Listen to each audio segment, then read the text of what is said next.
Hello नमस्कार दोस्तों, welcome back to my channel. और आ गई हूँ मैं एक और नई वैकेंसी अपडेट के साथ जो कि निकल के आ रही है। सीआरपीएफ में सिपाही, तकनीकी, ट्रेडमैन और पायनियर के पोस्ट हैं। 8 अप्रैल को इसका नोटिफिकेशन निकला हुआ है एंड 20 अप्रैल से इसके फॉर्म फिलिंग स्टार्ट होंगे और 19 मई इसका लास्ट डेट है। तो वीडियो में बने रहिए, लास्ट में हम इसके बारे में पूरी डिटेल से जानकारी देखेंगे। क्या फिजिकल रिक्वायरमेंट चाहिए, इसमें क्या आपको एज लिमिट चाहिए, कैसे एग्जाम होगा।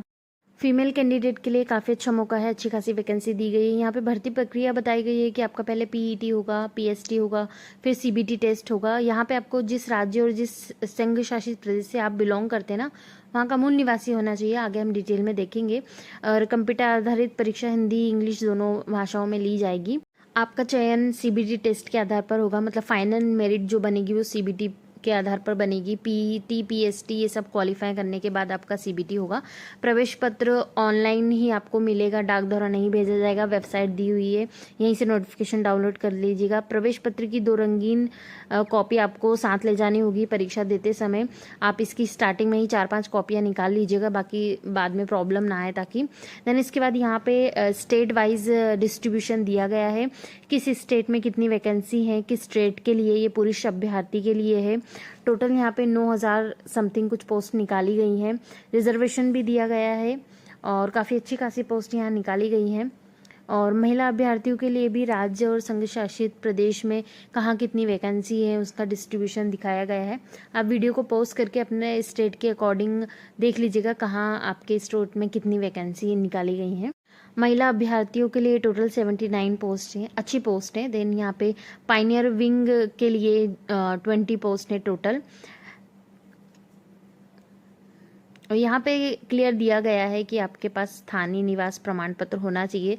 जिस स्टेट से आप बिलोंग करते हैं, जहाँ से आप फॉर्म फिल करेंगे, वहाँ का मूल निवासी आपको होना ज़्यादा ज़रूरी है। एंड उसके बाद अभ्यर्थी का भारत का नागरिक होना ज़रूरी है।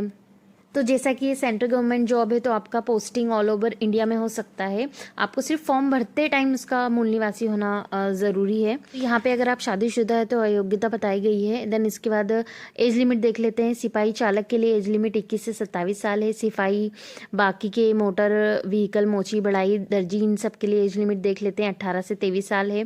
देन उसके बाद एज रिलैक्सेशन देख सकते हैं। यहाँ पे एज रिलैक्सेशन भी अच्छा खासा दिया गया है। यहाँ पे बताया गया है कि ये वैकेंसी दिव्यांगजन डिसेबल कैंडिडेट के लिए नहीं है। सुनने में जो असमर्थ है, दिव्यांगता है किसी भी तरह की, तो वो कृपया आवेदन ना करें। यहाँ पे पिछड़ा वर्ग आयोग के बारे में दिया गया है, स्पष्टीकरण दिया गया है। भूतपूर्व सैनिक किसको कहा जाएगा, डिटेल में बताया गया है कि आपके पास कौन सी सर्विस कंप्लीट होना चाहिए, तब आप भूतपूर्व सैनिक कहलाएंगे। यहाँ पे प्रमाण पत्रों का प्रारूप बताया गया है। असम और अरुणाचल प्रदेश से अगर हैं आप तो वहाँ का मूल निवासी नहीं होता है, तो उसके बारे में डिटेल दी गई है। शैक्षणिक योग्यता बताई गई है कि किस ट्रेड के लिए आपके पास क्या क्वालिफिकेशन होना चाहिए। उसके साथ साथ तकनीकी योग्यता बताई गई है, मतलब अगर आप चालक के लिए आवेदन करते हैं तो आपके पास भारी परिवहन चलाने का ड्राइविंग लाइसेंस होना चाहिए। इसमें ड्राइविंग टेस्ट भी होगा।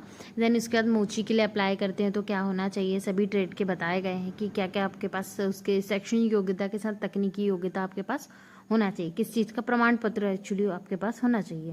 देन इसका शैक्षणिक योग्यता आपको निर्धारित तिथि पर कंप्लीट करना है, अगर नहीं किए तो आप अपात्र घोषित कर दिए जाएंगे। आवेदन कैसे करना है वो पूरा बताया गया है और डेट मैंने आपको ऊपर बताई दी, कब से कब तक इसका आवेदन आपको करना है। एग्जामिनेशन फ़ी बताई गई है कि 100 रुपीज़ आपको सामान्य EWS OBC के male candidate and female candidate SC ST and भूतपूर्व सैनिक के लिए कोई फीस नहीं भरनी पड़ेगी आपको। आगे इसमें बताया गया है कि आपका जो पीईटी या पीएसटी होगा वो अलग अलग स्टेट के अलग अलग भर्ती केंद्र पर ऑर्गेनाइज किया जाएगा। यहीं पे आपका डीवी होगा। तो इस तरह से आप देख लीजिए कि किस स्टेट में कहाँ भर्ती केंद्र बनाया गया है, आपके स्टेट में कहाँ इसका भर्ती केंद्र है। तो यहाँ पे अभी सीबीटी के लिए एग्जामिनेशन सेंटर नहीं बताया गया है। पीटी पीएसटी के बाद वो लोग डिसाइड करेंगे जिस हिसाब से अभ्यर्थी सिलेक्ट होंगे। बायोमेट्रिक बताया गया है कि बायोमेट्रिक से गुजरना पड़ेगा। देन परीक्षा योजना बताया गया है कि पहले पीएसटी पीईटी होगा, उसके बाद सीबीटी आपका एग्जाम लिया जाएगा। शारीरिक दक्षता बताई गई है कि आपके पास क्या शारीरिक दक्षता होनी चाहिए। आपको 24 मिनट में जैसे 5 किलोमीटर दौड़ना है। कैंडिडेट के लिए 8.5 मिनट में 1.6 किलोमीटर दौड़ना है और बाकी की भी शारीरिक दक्षता दी गई है, आप देख लीजिएगा। आगे पीएसटी के बारे में भी बताया गया है कि पुरुषों में 170 सेंटीमीटर न्यूनतम हाइट होनी चाहिए और महिलाओं में 157 सेंटीमीटर न्यूनतम हाइट होनी चाहिए। बाकी छूट भी दी गई है।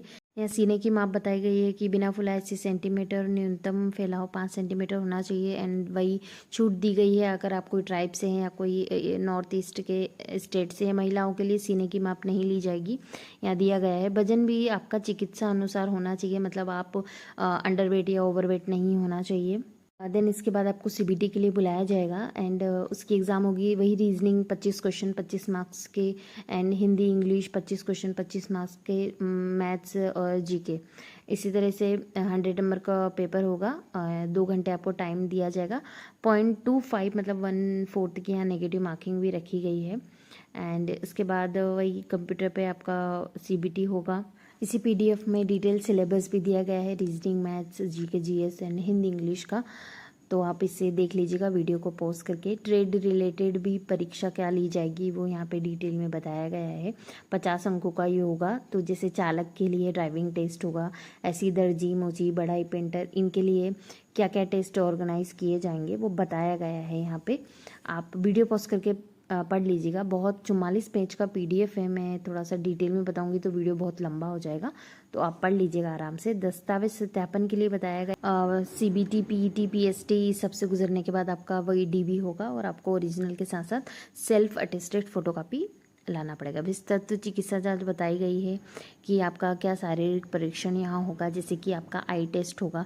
तो सिपाही के लिए आपके पास क्या आई टेस्ट यहाँ पे होना चाहिए। यहाँ पे डिटेल बताया गया है कि बेहतर आँख कौन सी है, ख़राब आँख कौन सी है, तो आपको किस पोस्ट के लिए क्या रिक्वायरमेंट है यहाँ पे वो बताया गया है। डिटेल में बहुत सारी जानकारी बताई गई है। यहाँ परीक्षा में प्रवेश कैसे होगा, मतलब आपको क्या क्या अवॉइड करना है, ले जाना, वो बताया है।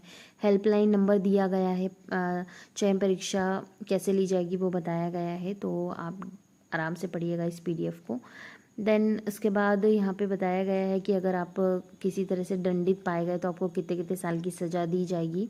दिव्यांग अभ्यर्थियों के लिए ये वैकेंसी नहीं है, पहले मैं बता चुकी हूँ। हाईलाइटेड पॉइंट आप आराम से पढ़ लीजिएगा। और भी कोई डाउट हो तो कमेंट कर दीजिएगा, मैं आपके डाउट क्लियर कर दूँगी। पीडीएफ का लिंक चाहिए तो मुझे बता दीजिएगा। इसमें भी वेबसाइट का लिंक दिया है, आप वहाँ जाके डाउनलोड कर लीजिएगा, नोटिफिकेशन आराम से देख लीजिएगा।